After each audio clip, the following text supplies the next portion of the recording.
Tenma is sharing an awakening ceremony with his classmates in front of the Northern Commander, Mendu Izumi, the same man who taught and created the strongest awakener and the light of humanity. To help these children awaken their potential, he summons an awakening monolith. Several students tried but didn't get any luck with awakening. Ironically, the fattest bully bitch among them ended up getting awakened. Our boy shoved his ass aside and interacted with the stone with a fierce determination. It was that time that the Northern Commander himself saw a literal god of destruction representing the boy's spirit. The monolith blossoms an enormous blue lotus, while Tenma acquires a hidden skill called Over-Mimesis, allowing him to adapt to any opponent's skill and create a counter one in its place, basically giving him overpowered Maharaga powers. The fatso couldn't handle the jealousy and tried to attack our boy. In a sudden flash, this man pops up behind Fatty's ass as if his rent was due and paralyzes him in fear, making him shit his pants and hit the floor. With complete analysis, Tenma gains Thunder Wave as a counter skill, bringing him into a mini Lotus domain each time he completes his adaptation. He is hailed as a literal monster who has just acquired an overpowered skill, but unbeknownst to everyone's expectations, a giant monolith falls from the sky, collapsing on top of the Institute. Even with the Northern Commander here, it's going to be a problem. The monolith's descent implies the coming of a powerful disaster beast, so naturally everyone's running. But our boy is literally too angry to effing care. He stands up to business to deal with the threat all alone. He even feels lucky that his first enemy as an awakener is the same type of creature responsible for killing his mother,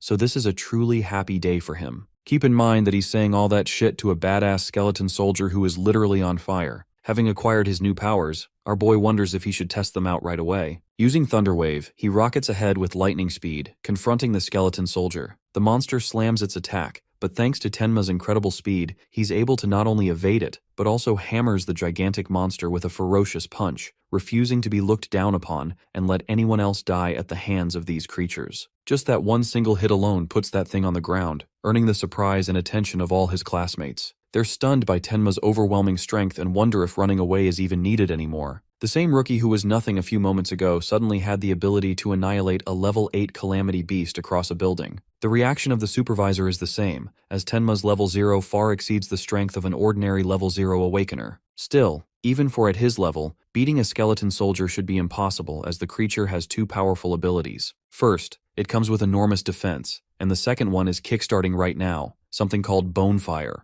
a wall of searing blue flames that eviscerate anything that interacts with it. Our boy's friends are worried while Big Mac Attack Grinchface is excitedly celebrating his demise. It seems like the end, but it's really just the beginning, get it? Thanks to taking inspiration from Kakashi the Copy Ninja, Tenma analyzes the ability in the back of his mind. He also notices during this moment that his rate of analysis continuously increases the moment he is struck by an enemy's attack. The Snow Bunny instructor can't believe her eyes right now, as not even a level 10 awakener should be able to tank the Bonefire attack from the skeleton soldier. Actually, our boy's body is literally burning off its skin. This man's ribs can be seen as his body withers away, while he aura farms without giving a single fuck about the situation. All he sees is the sight of his beloved mother who experienced the same merciless flames. And at this point, the supervisor realizes that this guy hasn't even used his full powers yet. The Genius Awakener is out here looking like Gus from Breaking Bad at the end of his life, and threatens to kill the skeleton soldier the second his analysis reaches completion. I'm not even gonna sugarcoat how metal this scene fucking looks.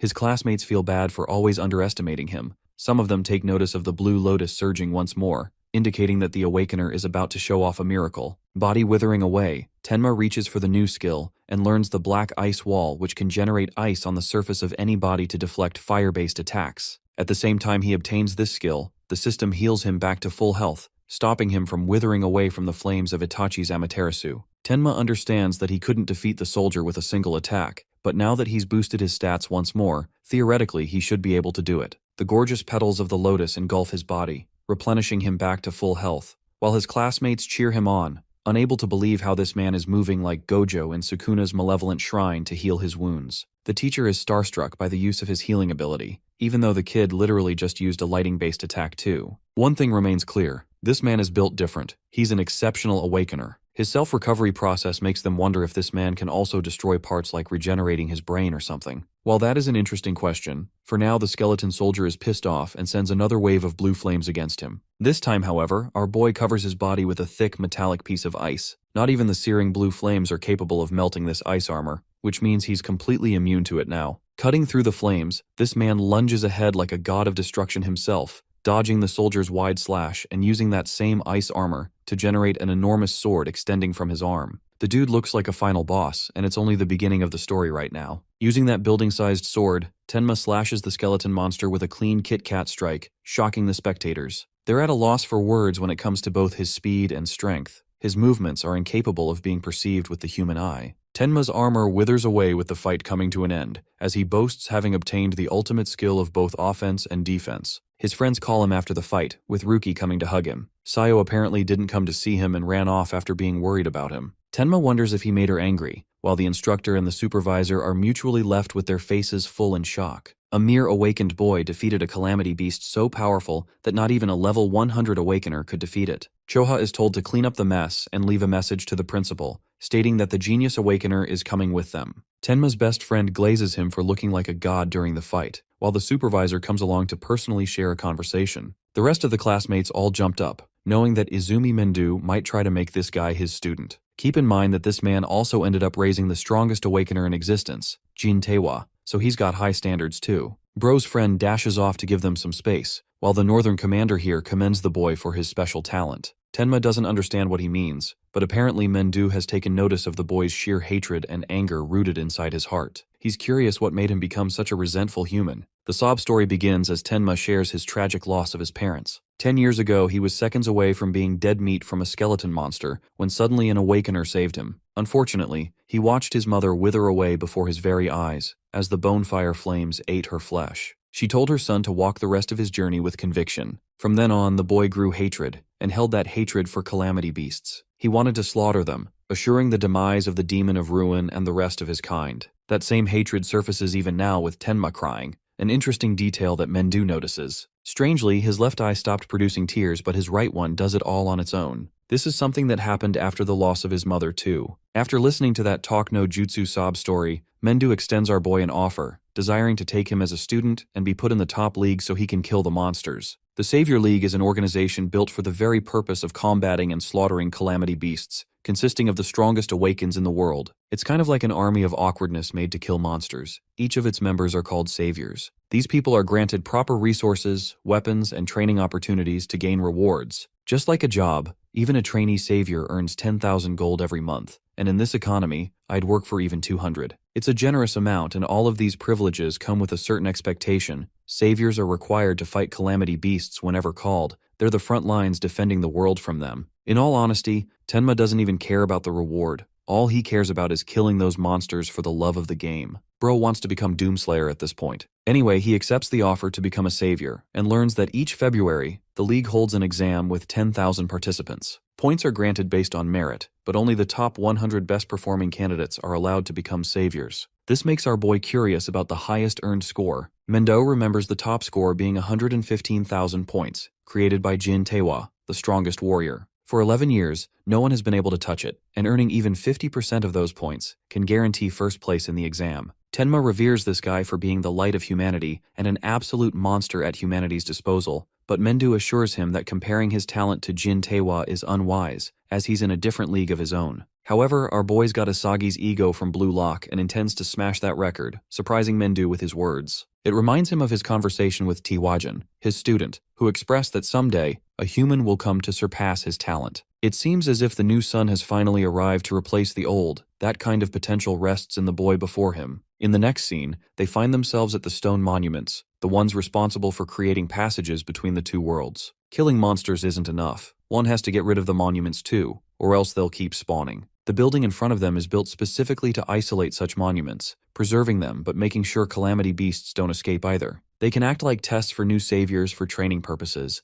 making it a training facility. In the League's terms, it's called a stage, and the monsters inside are considered uncontrollable too. This is also why rookies get slaughtered when they enter these monuments or stage training grounds, earning it the title of the Rookie's Graveyard. Jin Taewa at his earliest cleared the stage in 3 minutes as his record, so Mendu is hoping for our boy to smash the same test in just under 3 minutes. It's only then that Mendu will officially regard him as his student. In the next scene, Mendu is walking around with his newest rookie that everyone has been talking about. People are starting to compare this guy to the legend of the strongest warrior, unable to wrap their heads around the fact that he's walking shoulder to shoulder with Mendu himself. While they're wondering all kinds of things, our boy looks at the disaster level. It's 10 for this stage, 2 levels stronger than the skeleton soldier, making him wonder just what kind of monsters he's up against. From the shock expressed on the people's faces, Tenma curiously wonders why everyone here seems like a normie who has never stepped foot inside the stage. Going up to the reception lady, he requests entering the stage. She guides him and asks about his party, only for our boy to state that he's the only one. A moment of silence ensues. The receptionist takes it as a form of disrespect and thinks this guy is hitting on her. Bro landed in the anti-Riz territory really fast and lost the baddie. Tenma has no idea what's going on. Even the spectators are mocking him for trying to be a hotshot with an ego. To clarify, he explains his intentions again, stating that he doesn't want to crack her, he just wants to challenge the stage. Again, this reception lady thinks she's the queen and that he's just trying to save himself from the embarrassment. She's even ready to hand over her number just to stop this idiot from going overboard. Genuinely rage-baited, this man threatens her that he won't repeat a third time. He isn't interested in a chopped receptionist. All he cares about is his stage mission. Terrified of his words, she agrees with his request, emphasizing that his death will be on his own shoulders. Tenma grabs the bracelet and wraps it around his arm, frustrated that he had to deal with that annoying encounter. The rest of the beta simps around him think he's an idiot for not snagging the girl's number and playing Mr. Tough. The thing is, any rookie who challenges the level 10 stage is basically looking to get molested by the monsters. That's how despairing the gap is. Most of these D1 haters are talking shit, but some of them are curious about Tenma's gift and how he'll use it to leverage his position. The problem is that despite his gift, his level is still 0, so in their eyes, he's as good as dead. Focusing on the task at hand, Tenma scans the bracelet with his identification details, gaining entry to the other side. With the administrative boring stuff finished, he stretches to get ready to throw hands. The timer kicks off and so does his countdown to defeat the stage in 3 minutes. This man monstrously lunges ahead, realizing that this place is freaking huge, even if it's an artificial stage. For his first ever encounter with a monster, he runs into a level 4 Kodama, a really fucked up looking dog if you ask me. Bro slaughters this thing with a single sword slash. Remember his ice morphing powers? He can easily manifest a battle axe and weapons for every use case. With one of the Kodamas sliced, the rest of the hungry tree logs arrive, looking like a horrific twist on Pokemon's. Outside, Agia strongly opposes this trial put up by her father. There were several other stages that rookies could have challenged, and yet he sent Tenma to the toughest first one. It's just the reality that he wants to see Tenma ultimately surpassing Jin, so he's comparing both of their results. Even Ageha thinks that it's impossible to surpass the ultimate warrior, as his limits are beyond the realm of humanity, but her father is curious if she agrees with that opinion. To her, Jin seemed approachable and nice at first, but then she witnessed that man slaying a level 97 calamity beast like it was nothing. She met his eyes, cold and calculating, one of a god. It's like this man has majestically surpassed the human race and has become a deity himself. While that is true, Mendu argues that the same potential is seen in the likes of Tenma, but it's going to take a while to transcend him to that level. Jin is a god who is the savior of humanity, but Tenma seems like a demon who is engulfed by his own hatred, making the two of them complete opposite forces. Back to the stage, our boy has annihilated the Kodama group with ease. Unfortunately, his ability, Overmimesis, won't even regard these weakling creatures as something to scan from. Suddenly, Bro experiences a "he's standing right behind me, isn't he?" moment and instantly retaliate with a slash. Surprisingly, it was easy to kill that one too. Tenma is starting to wonder if these disaster level 10 creatures are all weak, but that can't be right, or else this stage wouldn't have been considered a rookie graveyard. There has to be something he doesn't know about, and he's exactly right. The system detects a B-rank skill called self-regeneration, kickstarting the analysis cycle. Our boy wasn't expecting that, as the same creature he cut down stands up again like a colossus, overwhelming our boy with earthly vines. Even after being cut down, the creature regenerated from that injury. It's not a surprise why this monster is hard to kill, standing at a whopping level 10 in strength. Activating Black Ice Wall, Tenma unleashes sharp spikes and covers both his arms with them. His goal is to inflict so much damage upon the creature to the point it is incapable of regeneration. While he's cutting it relentlessly with his dual swords, he's also processing the analysis cycle in the back of his mind. A prominent slash even severs the creature's head in two, but that's not enough to kill it either. Tenma takes supreme joy in cutting it down. He's the monster here, the one who wants to tear it apart so it can't even regenerate. This man ends up giving the monster so many cuts, you'd think it experienced Sukuna's domain expansion. The monster explodes to bits and pieces, concluding the fight, which is good because Tenma is already running low on mana from spamming his Black Ice skill. But a plot twist, this thing still ends up regenerating back to full health even from tiny bits, taking inspiration from Perfect Cell. Frustrated, Tenma avoids each hit, shocked that he's dealing with a persistent monster. The good thing is that each time this creature regenerates, his analysis speed multiplies further. But the fight is starting to overwhelm him, to the point he's saving up on mana by not using Black Ice at all. The smarter play here is to use speed and wait until the analysis is complete. But the worst part is that he's running low on time too. Saying fuck it we ball, he activates Thunderwave alongside Black Ice Wall to utilize last-minute/attempt. Tenma cuts through the creature's vines, forcing it to regenerate many times to speed up his analysis process, because if he runs out of mana, he'll be killed on the spot. Then again, if this is his level, then he's fine with dying since he would be a shitty imposter. Mustering one last slash, Tenma unleashes his fury to try and cut the creature's head. Unfortunately, the jig is up, his mana has run out, and the second it did, he ended up getting more holes in his body than a slice of cheese. This is his final chance as the mimesis process reaches completion. It's the only thing that doesn't require mana from his arsenal. The moment it reaches completion, the Blue Lotus spawns again, acquiring Lotus Burst from self-regeneration. The monster does its best to try and sever him again, but the Lotus Burst effect is currently activating, detonating all surrounding mana into an explosive destruction. As per the completion of mimesis, all wounds that hurt Tenma end up getting auto-healed. The monster watches in shock, and the moment our boy claps his hands, the Lotus unleashes literal hell. The destruction incinerates everything in the surrounding area, reducing the creature to ashes. By the end, Tenma appears wounded from the outburst of his attack. This was his final trump card in the fight. By the way, he unleashed this much destruction just by expending a third of his mana after gaining it back via mimesis. He no longer will feel any difficulty destroying mob monsters. Also, the mimesis skill is confirmed to have both mana and health replenishing properties. A single shard remains, while the situation of the outside world is in chaos. The reception lady is worried about the rookie who went inside and begs them to call a rescue team. Even Agaha wasn't expecting our boy to end up losing to a level 10 monster. The bigger problem is clearing the stage in under 2 minutes. Suddenly, the stage reveals that a new record has been set, stunning everyone's expectations. The record of 11 years has been broken by Itsuki Tenma, who literally cleared it in 2 minutes and 14 seconds. When he exits the stage, this man looks like he came out of a war. All of his haters have now turned into his fans, because the underdog pulverized Jin's record with a whole minute lead. Our boy comes up to Mendu, questioning if he has now earned his mentorship. The man is genuinely impressed, praising his new disciple. It's one of the rarest times that Ageha has seen her father smile like that. The spectators believe that it was all the works of Izumi that allowed his student to beat Jin's record, but that's not the story at all. The reception lady comes around feeling really embarrassed for her earlier act. She presents him with a gift for setting a new record, something our boy didn't expect. He doesn't even blame her for being worked up over a reckless newbie challenging a higher stage. This time, Bro's words actually manage to riz her up, causing her to feel flustered. Ajeha, on the other hand, teases our boy, reminding him not to get cocky just because he's become her father's student. Mendu thinks the level is too easy for the likes of his talent, so it's time to raise the difficulty. He believes the correct stage for him is the advanced stage. As an important note, levels don't just indicate the threat level of a disaster beast. The most critical factor is actually their species, because some lack intelligence while others have more intelligence than even the likes of humans. Those monsters are much harder to deal with than the ordinary disaster beast. In hindsight, both awakeners and disaster beasts function in the same way. Humans possess different jobs, indicating their strength, while monsters have species differing theirs. Advanced stages house more intelligent monsters. Defeating them even at the same level is enormously difficult compared to the average monster. Tenma's next destination is set in District 4 of the Northern Stage, and he's starting to realize that all this time, he only beat shitty creatures that lacked even basic intelligence to outplay him. Knowing that intelligent species can feel pain, Tenma is ecstatic and fully invested in torturing such monsters. Bro even lets off his terrifying aura, having just found himself new victims. The reaction of the crowd is overwhelming as people can't stop talking about Jin's record of 11 years being shattered by a new underdog.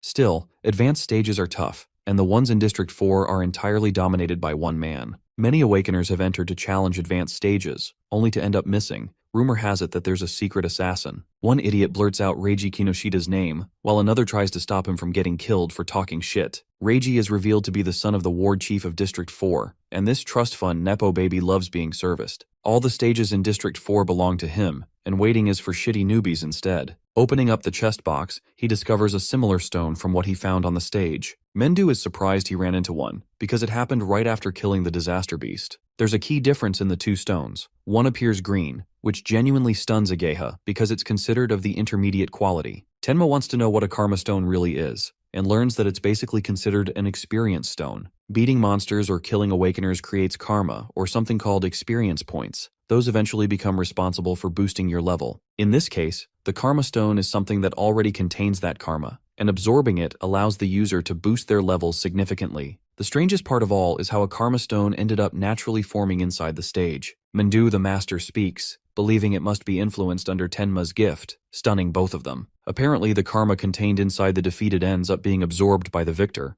but the fact that Tenma didn't level up after defeating 2 disaster beasts suggests that he couldn't absorb the karma. Mendu's theory is that all this time, the karma that Tenma gained by killing monsters ended up being naturally absorbed by the surrounding awakeners instead of him. But the stage is different. There's no one there to absorb the karma, and Tenma can't absorb his own anyway. That's why it forcefully solidified itself into a stone. But Ageha's worried that our boy is stuck in a standstill because he can't even level up. Her father stops her from asking information from Tenma about his skill. It's supposed to be a secret after all. Anyway, Mendu suggests our boy sell the stone if he wants to make use of it. Personally, he's going to be away for a while for a meeting with the leaders of the 5 continents. His daughter will look after Tenma in the meantime. However, he does leave with a few important points. Tenma is told to keep his status as a disciple a secret, and he's also instructed not to tell anyone about the details of his gift. Third, the teacher wants him to clear at least 6 advanced stages before his arrival. And finally, Tenma is given freedom to do whatever he wants with his power, because it's his own to use. The rookie accepts his orders as the scene cuts off to the Northern District. Some Awakeners are frustrated that they're not given space even when it's their turn. Reiji Kinoshida's guards are here to reserve the spot for him, telling these kids to get lost. The Awakeners talk some tough game, mouthing Reiji off as some rich pampered kid who will eventually get reported to the guild. But apparently he fucked around too much because the same dude ends up getting launched into the nearest wall. This muscle brute is attacked by an immediate B-rank earth spike, only for it to result in 0 damage. This guy's face goes metallic, while the blonde fails to understand how a technique that could easily pierce through monsters is unable to do damage against this muscle-brained freak. The big guy grabs both his arms before headbutting the shit out of his face, knocking him out.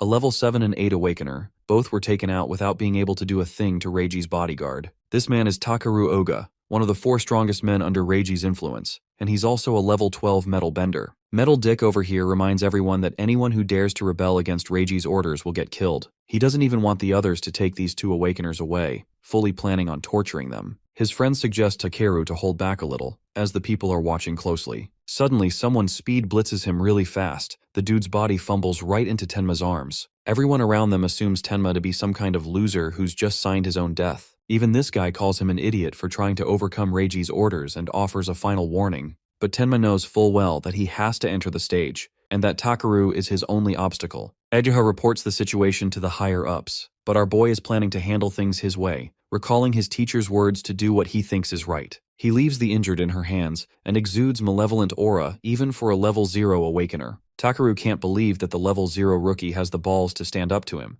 but strangely, he feels a unique kind of pressure, making him wonder if the kid has some kind of gift. Relying on his stats, Takeru blindly believes he's got the upper hand here, but then he receives a jolt of shock. He watches our boy blitz him with insane speed as Tenma's punch kisses this guy's face. The spectators suddenly go quiet, unable to comprehend the rookie's speed. Luckily, Takeru managed to metalize himself before the punch made contact, so no injuries were made. Coating his arms in metal, he thunders down his heavy fists, praising his opponent's speed but also highlighting Tenma's lack of strength. Our boy evades swiftly, knowing that he just missed his one opportunity to deal a surprise attack on a superior opponent. His best shot right now is to rely on Thunderwave and boost it even further, prompting Tenma to activate his metallization process in the background. The metallization skill is dangerous enough to earn mimesis effects, which means our boy can't hold back either and has to go serious. Tenma understands that normal attacks won't work, but all he's got to do is target Takeru's flesh for considerable damage. He wounds up a kick to strike his face, but Takeru manages to block it just in time, criticizing the weakling's lack of power and speed.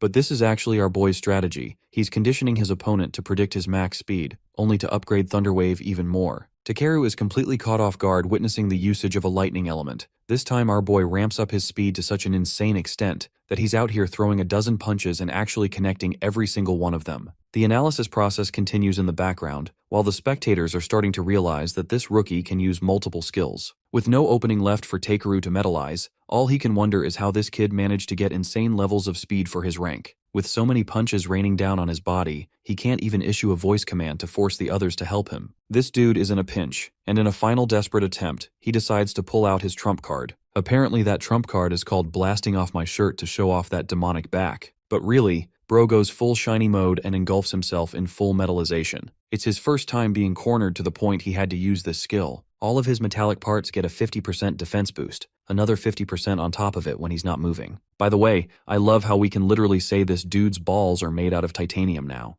Anyway, Takeru's feeling grateful for evolving to this level and intends to give the rookie an easy death. With a defense crossing level 12, the others start to wonder if anyone at the same level could break this dude's defense. But that won't matter in a minute or two, because the analysis process is nearly complete. Our boy casually points out that Takeru invested all his points in defense, completely forgetting about his mana stats. Takeru acts like he's talking shit, but deep down, he knows the rookie is right in his assumption. Tenma assures this guy that he's got no interest in forcing his mana to deplete. Instead, he'll end the fight in an instant. The Blue Lotus spawns, creating another evolution in Tenma's power. The gorgeous lotus blossoms and dazzles the spectators, though they've got no idea how this pretty thing is going to beat Metal Dick. With its completion, Tenma earns the Clear Orb Piercing True Sphere. It's a defense-ignoring ability, guaranteeing damage. The only problem comes with range and speed. It's far too slow, making it easy for people to avoid that. This forces Tenma into a situation where he has to time the track, to rip apart the very defense that Takeru is so proud of. With the skill activated, our boy's stats increase even further as he casts the creation of a piercing orb. Even at this distance, Tenma confidently challenges his opponent to dodge this upcoming attack. Watching Tenma's performance has caught the cheer of the spectators, making them wonder what he's about to pull next. The piercing ball slowly moves past their eyes. It's just a tiny little thing, so it's inconceivable to get hit by something like that. The ball is so tiny that Metal Dick over here is even willing to stand still, taking it head on, believing downplaying Tenma's trump card. The ball ends up making contact with his arm, and the look of horror sets on his face. It literally destroys this man's arm, causing it to explode in a pool of blood. Tenma even instructed this idiot to dodge. He specifically aimed at his arm to show mercy, but he really could have aimed for a fatal area if this guy was a monster. Takeru is screaming in pain as Tenma orders the clowns to fetch this guy to a hospital. They pathetically pick him up and take him away, as the day is saved thanks to the Powerpuff Girls. Wait, I forgot this isn't Cartoon Network. Tenma is hailed as a hero among the crowd. Some of us even want to team up with him to clear stages in no time. The situation is so bad that guys are fighting each other just to get their hands on him. But this man's far too busy relishing his newest skill, something that could take out a defense monster like Takeru himself. The orb has another effect of getting faster the more it kills people with higher defense stats than Tenma himself. The two clowns beg him for an answer to make him join their teams, but he openly declines, stating he's fine off alone.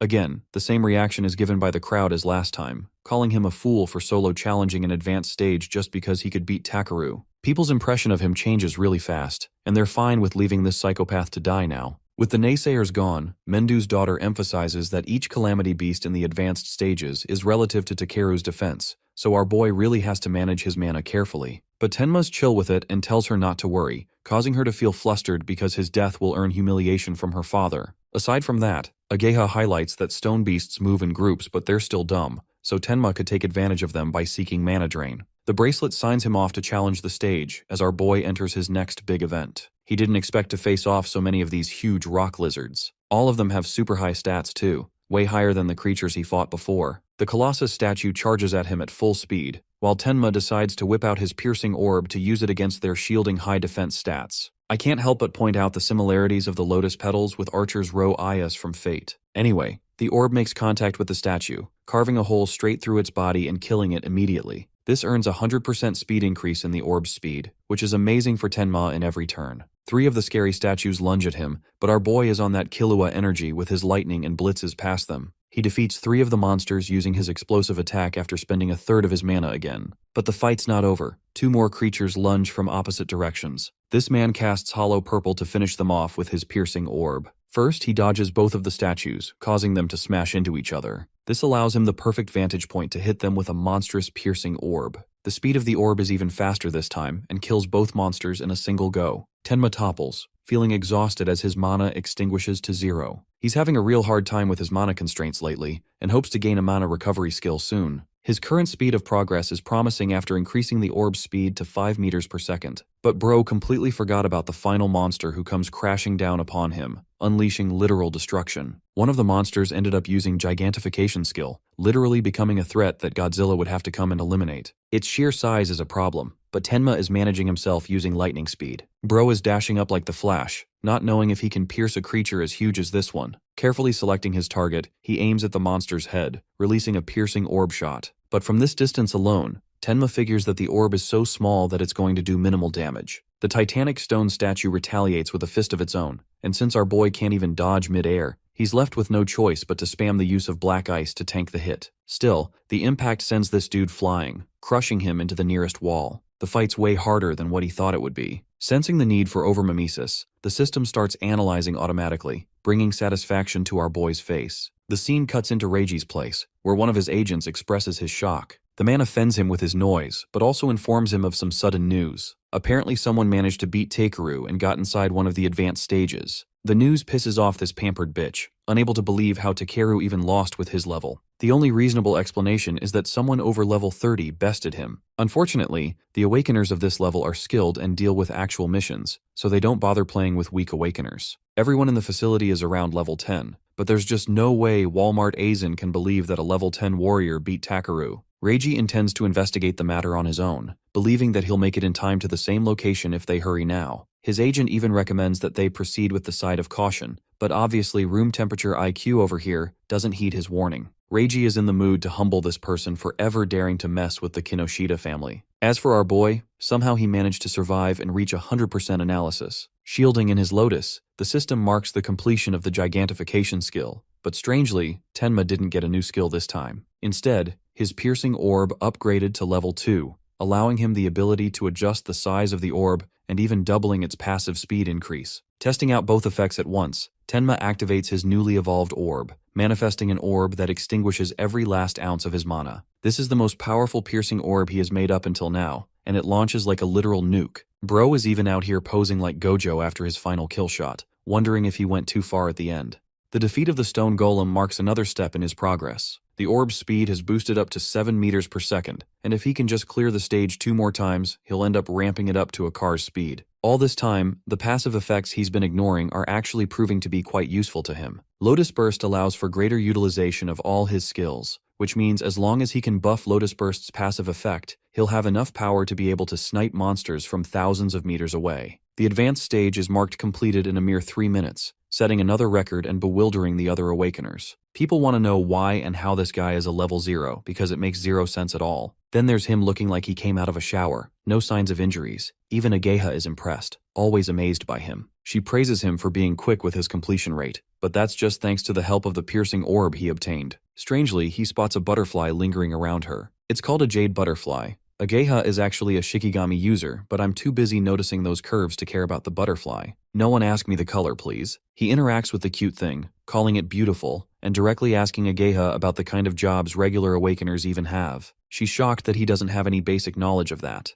Jobs are actually divided into 4 categories, and our boy has already witnessed 3 of them so far. The first kind is the Elementalist, with a wide range of elements making up the list. These Awakeners are also the most common, and are known to have the highest combat power. The fatty from his class, and even Takeru is the same. The second type of Awakener is a Shikigami user. That's right, bitches. We're doing it the Megumi way Jujutsu Kaisen style. Shikigamis stay with their master from the moment they're born, which is why she's got one of her own. With 2 types clarified, she waits for him to ask questions. Our boy is shocked to see that her jade butterfly is even higher level than her, making him question her veteran status. Bro ended up destroying the poor girl's ego with those words without even trying to sugarcoat. Ageha corrects his misunderstanding of power, explaining that Shikigami will always be higher leveled than their master. But in a situation like that, Tenma's calculative brain figures that it's best to target the master of the Shikigami in a fight in that situation. She's terrified to feel a hint of negative aura coming from him. Anyway, he waits for the rest of them to be introduced. The third type is a mysterious job, with minimal information available on it. It's the one that our boy has, the type called Order Breaker.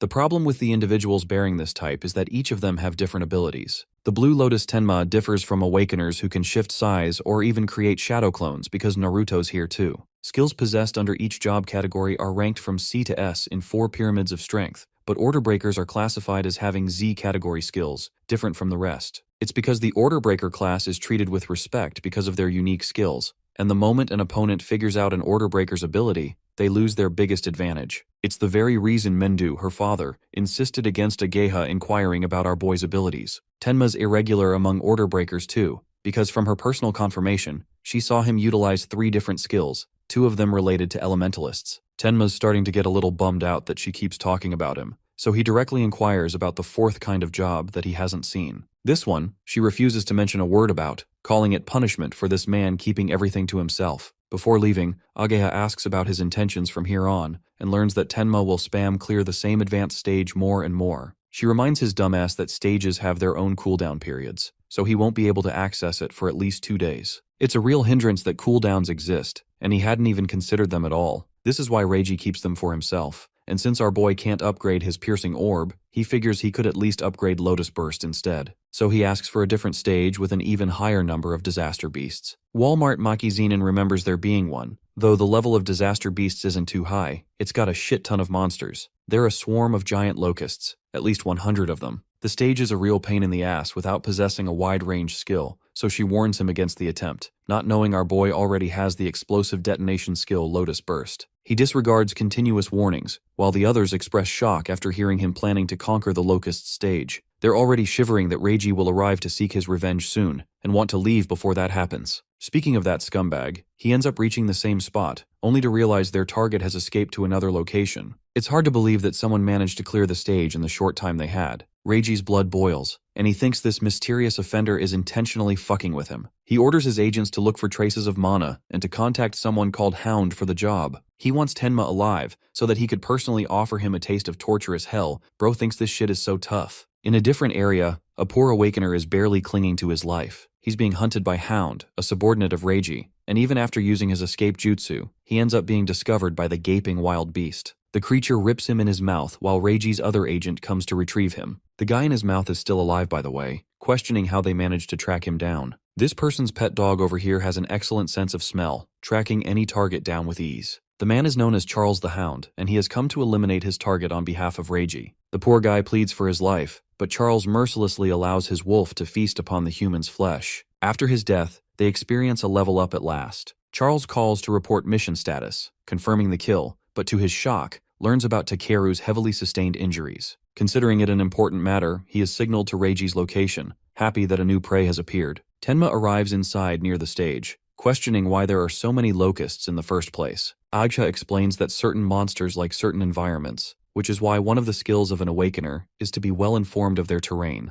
Advanced stages don't even have a proper receptionist because of how dangerous they can be. Tenma wonders why this level is completely shut down, considering it's only level 13 at best. The good thing about a normal stage is that you can exit it if you find it difficult, but when it comes to these locusts, escape literally becomes impossible. A single mistake rips you to shreds because of the locust swarm. Awakeners are eaten alive for breakfast. It's so brutal only their bones remain. But this kind of thing doesn't scare our boy. He's just happy to find the perfect playground to hunt a ton of monsters. Ageha thinks he's a goddamn idiot for that, but Tenma's got his goals and confidently steps inside the stage. She's worried if whatever she told him will even be enough, before realizing that she forgot to mention one key detail, that the locusts literally spawn an infinite number of times until the boss is defeated. Having made such a huge error, Ageha wants to invade the stage level to warn him, but then she senses an ominous presence. It's Charles the Hound who glares at her with devilish eyes, requesting to look for someone. The scene cuts off and takes us to Tenma's experience inside the stage. Clapping his hands, he playfully wakes up the annoying bugs so that he can kill them over and over. Their levels are so pathetic, a mere level 1, but their quantity makes this stage worth it. With more than 100 covering the sky, Tenma casts his Lotus Burst technique, while at the same time guarding himself with black ice armor. His goal is to let these bastards swarm him from every direction, and just when they feel confident, he'll detonate. Tenma activates Lotus Burst at a precise moment, obliterating the bugs all at once. By the end of his attack, they're all dead meat, evolving his Lotus Burst to level 2. Its range has expanded to a whopping 10 meters, double than before. Tenma thinks that monsters of this weak level should net him easy points because they barely consume his mana in any of his skills. If he can spend 10 more shots and kill 100 locusts in each swing, his skill will upgrade by 1,000%. But then he realizes that this stage also must have a cooldown of its own, so his happiness is short-lived.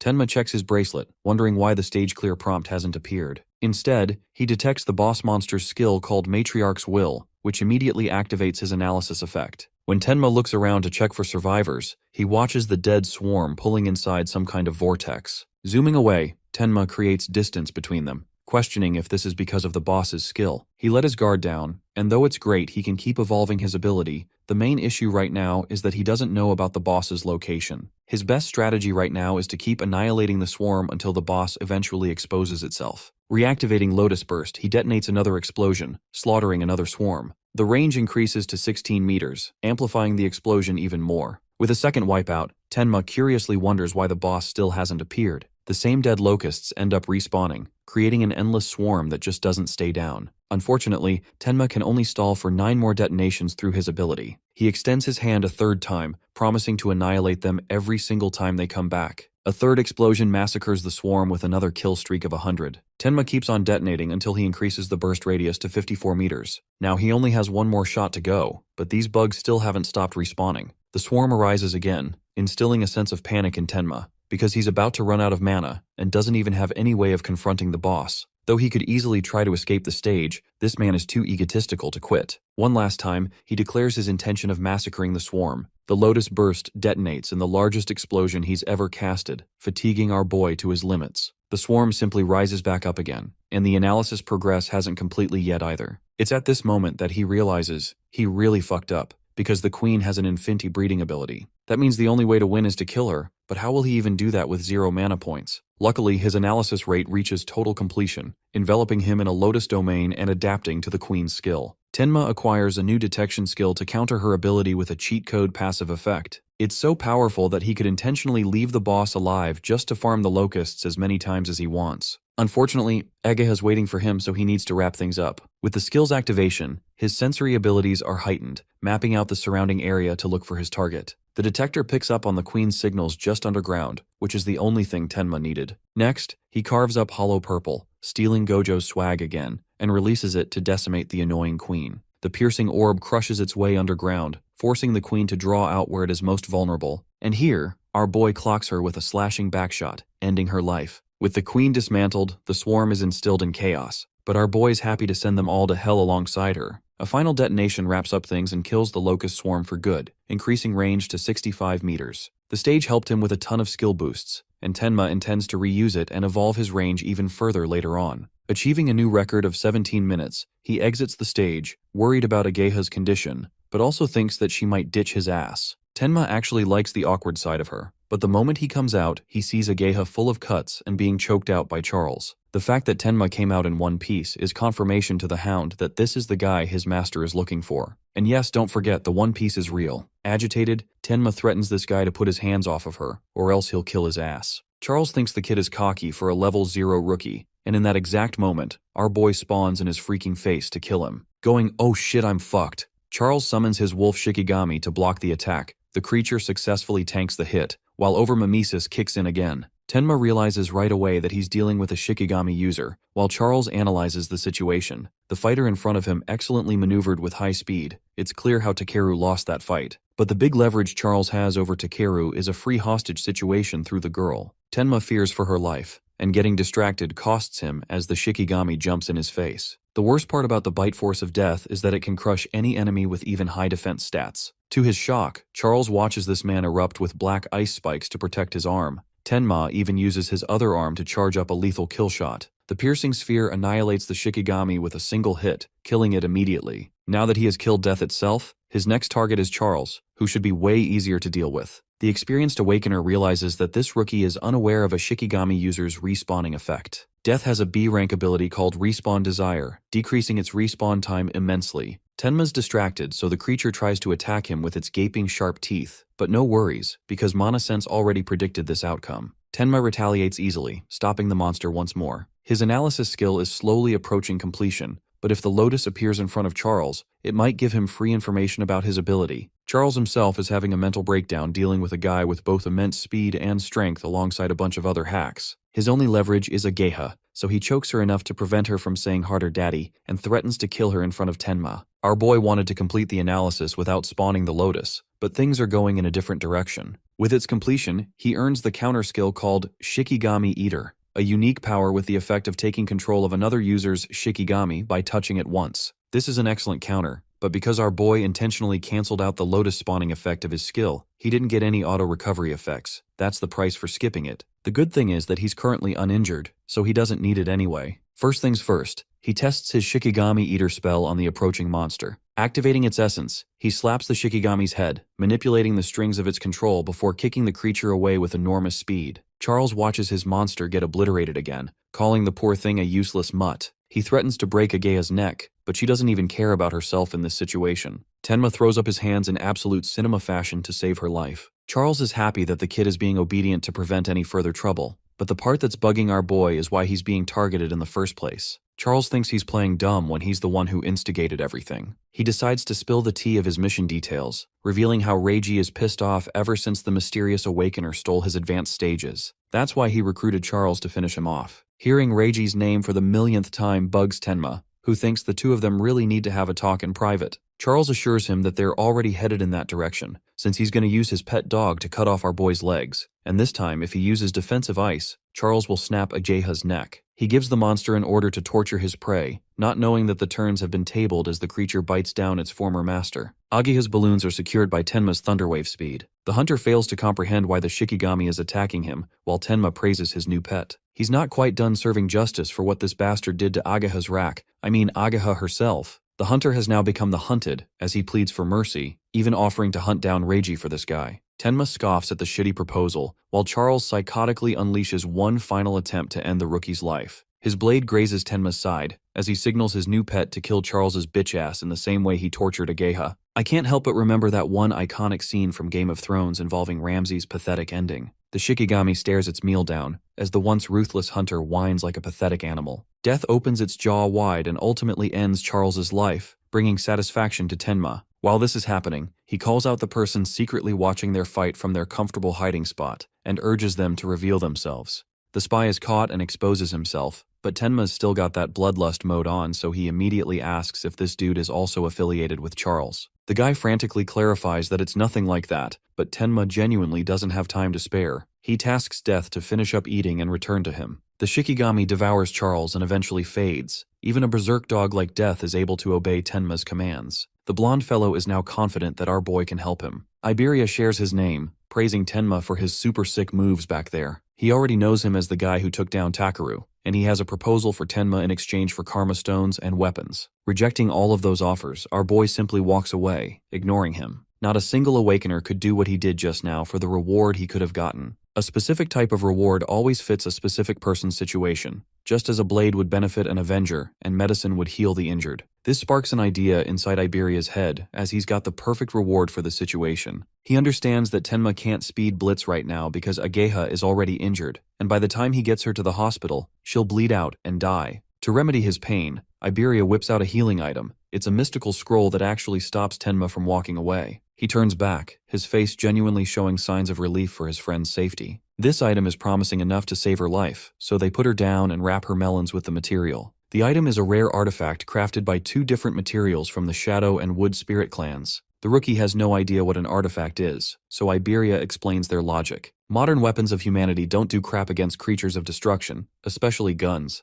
The good thing about crafters is that they can forge new weapons using monolith or disaster beast parts. These crafted items are called artifacts. They're ranked in 4 rarity classes, ranging from common to rare, epic, and unique. Common artifacts are your average basic weapons, capable of hurting ordinary disaster beasts and awakeners like the longsword. Rare artifacts boost the user's stats like an aqua blade. An epic artifact, and mind you this red blood sword is cool as heck, end up boosting stats and provide special effects. Finally, the one to topple them all, ranking the highest category, is the unique class. These come with unique skills, such as the Holy Sword. Crafters can't be compared to fighters, but they're hard to find. The Awakeners are always indebted to them for their excellent work. Tenma pieces together that this guy's father is a crafter. In fact, he's not your average crafter either. Across the 5 continents, only 10 unique artifacts have ever been produced. And guess what? This guy's pops produced 3 of those freaking artifacts, earning him the Artisan King of the North. I didn't know Truck-kun isekai'd Jon Snow in here too, but our boy doesn't even give a single crap,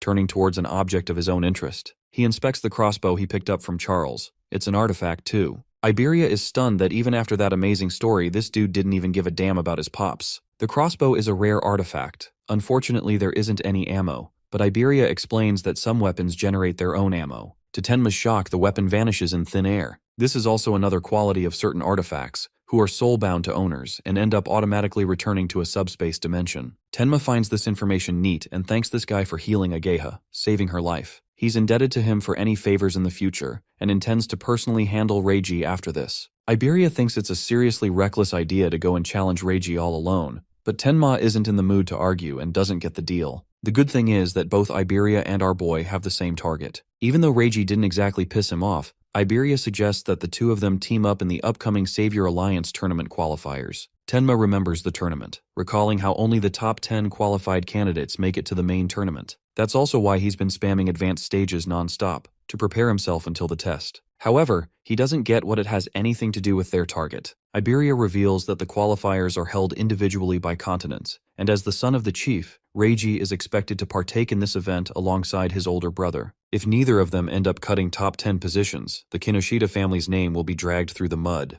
It's the very reason he's seizing control of all the stages for his own personal advantage. Tenma questions why he's receiving so much help from the blonde awakener, while Iberia shares that he genuinely admires him and believes in his own instincts that they'll both pass. Tenma still doesn't get why this guy is trying to rush for the tournament right now, prompting the warrior to look for a deeper reason. Iberia shares that he saw his father work on his crafts since he was a little boy, so he admires his father a lot. His ultimate dream has been to become an awakener, to fight monsters with the tools his father made. Unfortunately, even after awakening, Iberia's father refused to make him a proper artifact, calling him unworthy to deserve his crafts. Despite the endless beginning, the man didn't flinch and told his son to pass the qualifiers if he wanted a weapon. That's why he shares an intense desire to clear the initial qualifiers no matter what. Hearing all of that, Tenma understands that the crafter's son must have a long list of people waiting to team up with him, so there's really no reason why he picked a level 0 guy. Apparently, the master artisan installed a condition, stating that if Iberia ends up being carried by an overpowered teammate,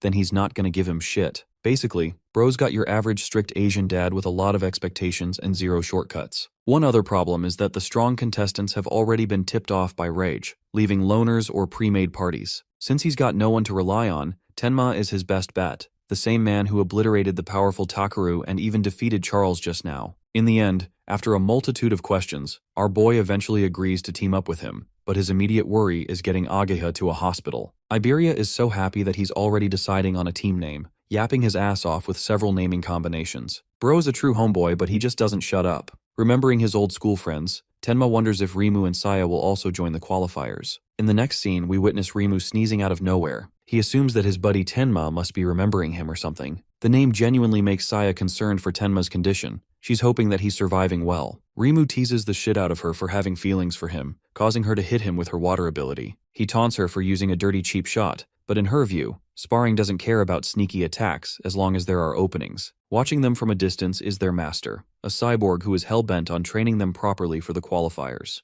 Seiya has already reached level 11, while Rimu is stuck at 10. Both are elementalists looking to face off against other awakeners soon. The scene cuts to Reiji's bitch face again, who is starting to get irritated that the Hound hasn't reported back. It pisses him off that they're all useless, while his agent suggests sending a search party. Reiji doesn't care, and highlights the qualifiers taking top priority, because his pops will beat his dumbass if he doesn't make the cut this year. By the way, this guy has already bought nearly 800 contestants, bribing them for the cooperation. All of them are level 5 and above. Reiji likes the fact that his agent is reliable compared to the others, and goes on to consume the last stone to level up his stats. He stands at an average level 12 thinking he's the top dog, and wields lightning as his element. In the next scene, we find our boy apologizing to his master for failing to save Ageha in time. The Northern Commander entertains the idea of killing Reiji with ease, but Tenma doesn't want that, and begs him to leave him alone. Mendu understands and is interested in asking about the details some other time. Iberia, on the other hand, can't even believe his eyes. The Northern Commander is out here acting buddy-buddy with Tenma. At his side, Tenma proclaims his interest in entering the qualifiers tournament, and the commander is okay with that decision. Ageha appears to be holding up well. Her butterfly healed her in the process. Even Iberia helped them out with a rare artifact, inspiring the Northern Commander's interest in him. Mendu knows about the boy's affiliation with the craftsman, stunning his expectations. Iberia decides to maintain his father's dignity and gives off a cool-ass aura farming declaration stating that he's Aiden's father. Yes, you heard that right. This clown accidentally massacred that sentence, disappointing the 3 people, embarrassing the shit out of him.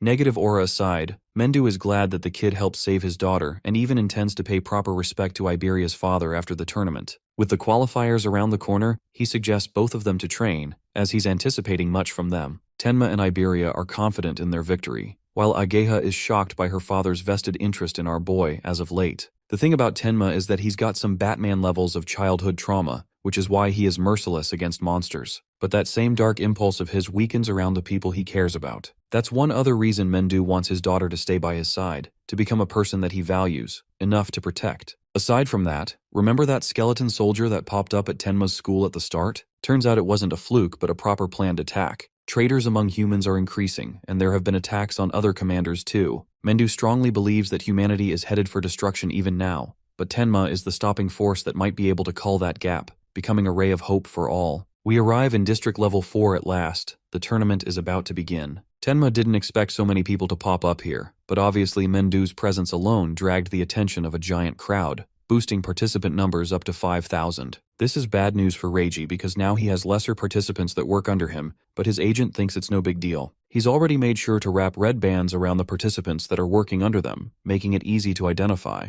It looks strange to Saya and Rimu as well. Acting as the main supervisor, Saoryu Fujiwara initiates rule explanation. The area is divided into two parts. One is external, and the other is an internal arena. The first stage will begin from the 4 towers of the external region. Contestants are expected to fight their way the best they can to reach the internal region. The moment they enter here, their rank will be recorded and installed upon their bracelet. Only the top 500 from the batch of 5,000 will be able to pass. Seiya is a little worried that practically 4,500 people will be wiped in the first round alone. Each contestant can flexibly carry 2 weapons or tools at disposal. Anything works. Iberia points towards Reiji's direction, who is hiding behind his bribed awakeners. He already knows that this douchebag bought the participants and they'll blitz everyone to get to the internal region first. But ignoring everything he said, Tenma fearlessly walks up to the Four Eyes ketchup-haired stickman. The first stage commences right off, with the examiner Fujiwara expecting much from the youth. A hotter version of Toji thinks that quality matters over quality. This guy's heighten and his stats are yet to be revealed. Back then, he and Jin were the only two who bulldozed the competition. Heighten desperately hopes that there's someone like that among the Awakeners who dazzles everyone. But that kind of genius doesn't appear easily, so Fujiwara has low expectations. Heighten recalls the rumor of a boy beating a level 8 monster right after awakening, and turns to ask Mendu if it's true. The Northern Commander confirms this, prompting them to question if the same guy is also partaking in the tournament. Fujiwara is curious to wonder what kind of person he is, so he scans down a list of options from the school. Both Rimu and Saya are eliminated from his guesses, leaving Hana Hanyu, a wood specialist with a crazy level 16. She seems like a prodigy, but Mendu's lack of answer indicates that all those guesses are false, even though Hanyu is the top rank here. Heighten interestingly asks about any level 0s around. There's at least one every year, who ends up getting smashed by the competition. Speaking of a level 0, Reiji ridicules the rookie trying to challenge him, not knowing this is the same guy who mopped the floor with 2 of his bodyguards. The moment our boy whips out Charles's crossbow, his face drops in shock. Tenma understands that this clown has been looking for him, while Reiji is ticked off by his insulting tone. Taking him for a rage baiter and nothing more, he signals his lackeys to jump our boy. Saying so, Reiji leaps off and goes to target the internal region. Now Tenma is left with a bunch of people that are all higher level than him. Heighten can't fathom how a level 0 is going to challenge multiple level 6 and 7s like that. Iberia is not liking the situation either, fearing that they'll get overwhelmed by 4 assailants. He's already prepared to use his trump card in a citation like this. One of the goons tries to provoke our boy, prompting Tenma to order him to move. Such a harmless comment makes this dude burst out in laughter, because anyone would think the kid is just a hotshot who talks big. Heighten actually likes Tenma's brave personality, and intends to jump in if he's about to die. The same goon tries to meddle with him again, only to get smashed in the face with a single punch, as Tenma reminds him to move. Heighten can't even fathom how this kid managed to insta-kill an opponent who is far superior to him in level. The surrounding fighters intend to incinerate the looming threat while Iberia can't even defend his friend. With an attack so massive, the rest of them believe that the rookie has to be cooked after that. But this man doesn't even get a scratch and impresses everyone with successful defense. His defense stats for Black Ice are shooting up for each successful attempt. They can't believe he blocked using the water element, while Tenma dares them to try the same move again. Insulted, this guy repeats his B-rank flamethrower skill at full intensity. Meanwhile, our boy just stands there and thanks the entire hit. The fire elementalist expunged so much of his flames that he even suffered backlash and drained all his mana. He thinks this move is going to be the end of Tenma, but this man appears unscathed using a gauntlet of black ice, having made new discoveries. The rest of the group is now in genuine trouble, because not even the strongest attack posed any damage. They hit him with numerous fireball strikes, but again, nothing injures him at all. Then they switch approaches to drain his mana. But this man closes the gap and speed blitzes them immediately. In a contest of strength, he obliterates another Awakener, defeating another one.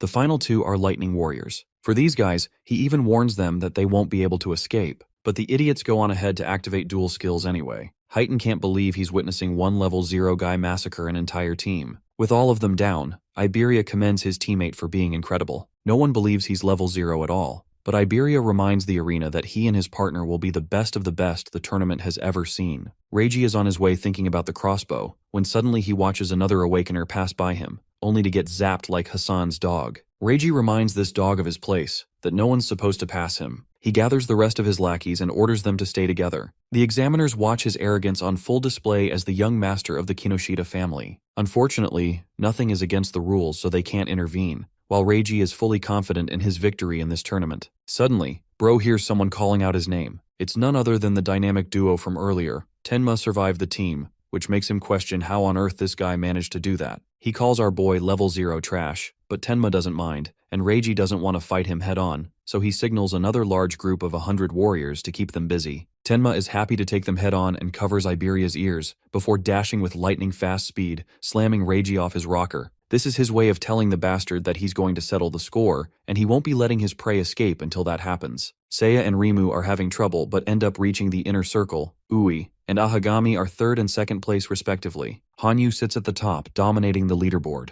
She's out of their league, but Iberia actually ends up reaching 6th place shortly after spouting Tenma's name. The man of the hour is still on the battlefield, intending to farm a party of 100 instead of just heading towards the completion zone. Even the examiners can't tell what this guy's deal is. Heighten is starting to wonder if this man might actually cook all of them. Reiji considers our boy a pest who has become an eyesore he can't ignore anymore. But it's 100 men against 1, so the odds are clearly not in our boy's favor. Tenma's top priority is avenging Ageha. The tournament be damned. The onslaught begins as the army of Awakeners charges at him, but our boy doesn't even flinch and takes down the first assailant, one shooting the first dude. The rest of them are starting to doubt his level 0 status, while Tenma activates Lotus Burst to send the battlefield to oblivion. The whole world is watching his skills right now, even those who have already completed the zone. The examiner can't believe the insane radius of the detonation, while Ageha is impressed by his recent evolution. But this man's only goal right now is the punk who started a beef with him. He just insta-killed 100 party members, so Reiji is all that's left. Tenma walks up to him, as this guy still has the audacity to assume he can win this fight just by shouting really hard. He unleashes his ultimate move, the Thunder Cannon.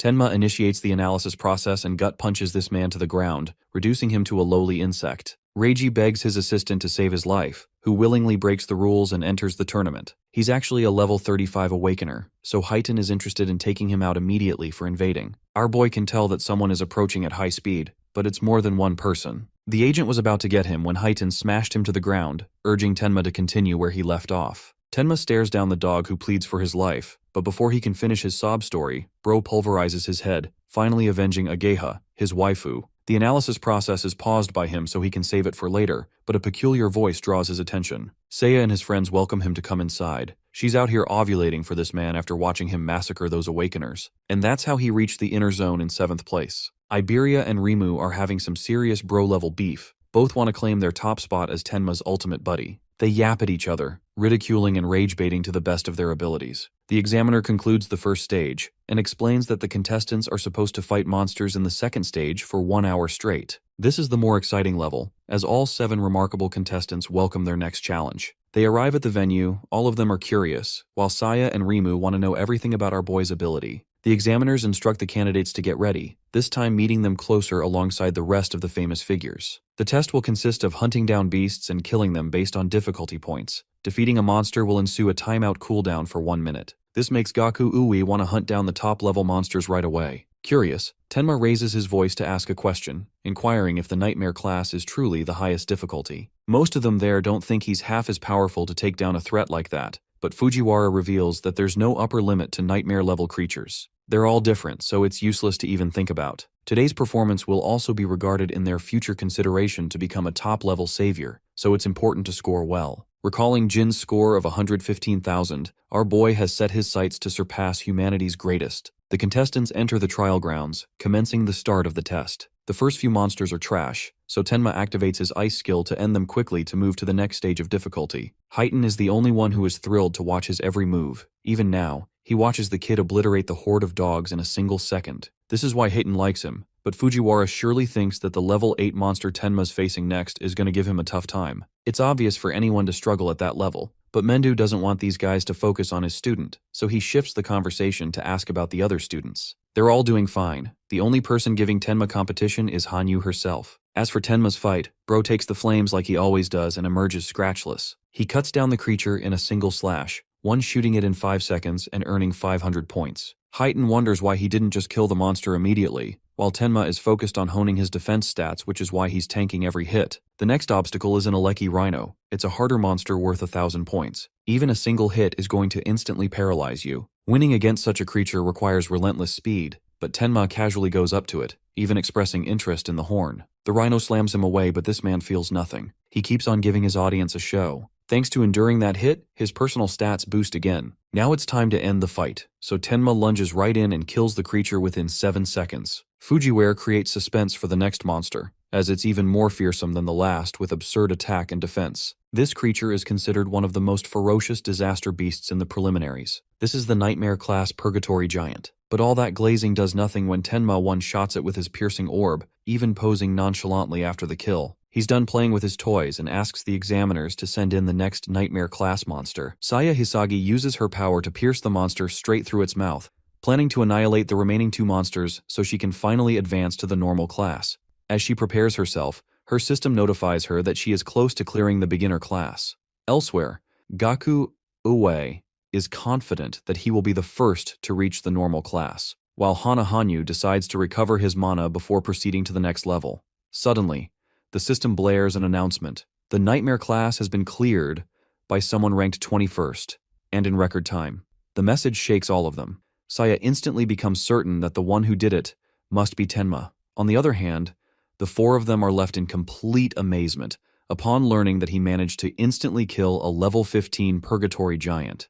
Curious to see how far he can truly go, they decide to raise the difficulty of the challenge. As our boy checks his stats, disappointment washes over him. He had been expecting something extraordinary, but all he received were a few additional points. Unsatisfied, he decides to take down one of the monsters. With just a single attack, he pierces it using his sphere, taking it down instantly. Once again, they are left wondering what exactly the sphere is, and whether it even has a limit. Heighten notices that the scale is filled almost entirely with strength, but at the same time, it carries a major flaw. Meanwhile, our boy now faces a beast whose speed surpasses that of any monster he has encountered before. Heighten explains that Purgatory Giants are often mistaken for being slow due to their massive size, but in reality, they are incredibly fast. He further explains that because their species contains no mana, their other stats are dramatically enhanced in exchange. The beast manages to dodge every shot our boy throws at it, purely because of its overwhelming speed. This is when Heighten realizes the flaw he noticed earlier. The black spheres can inflict devastating damage, but their flight speed is slower than that of high-level monsters. Still, he observes that Tenma understands battlefield tactics well, as he uses the habit of a Purgatory Giant's scream as an opening before launching his attack. However, he also concludes that if our boy cannot increase the speed of the black sphere, he won't be able to advance any further. On the other side, our boy begins to struggle as the fight drags on, realizing that the monster can easily dodge attacks launched from mid-range. Fujihara grows worried, thinking that if our boy continues relying solely on the black sphere without any countermeasures, it would mean he has no other techniques left. To their surprise, however, Tenma suddenly starts smiling. He has cracked the code, figuring out how to strike ahead of the monster instead of chasing it. Both of them rush toward each other to launch an attack. The monster swings its massive fist and slams it toward our boy, cracking the entire arena upon impact. Instantly, the staff begins calling the rescue team, knowing that an electric rhino attack is no joke. But soon everyone realizes that the attack never hit him. The monster looks around in confusion, unable to locate its target. From behind, our boy strikes the monster with his black sphere, completely blowing away its face. The battle ends within just 12 seconds. Ageha is unable to believe that Tenma managed to defeat a giant monster so decisively. When the others, Izumi and Fujihara, turn towards her, they notice how worried she looks. A rare sight indeed. She hurriedly tries to brush it off, claiming that she was simply praying for everyone's safety, and that she would have reacted the same way even if it were someone else. Her excessive explanations only make them think that she has recently become strangely extroverted. The old geezer turns back to Heighten, wondering why Tenma had been dodging attacks instead of countering head-on.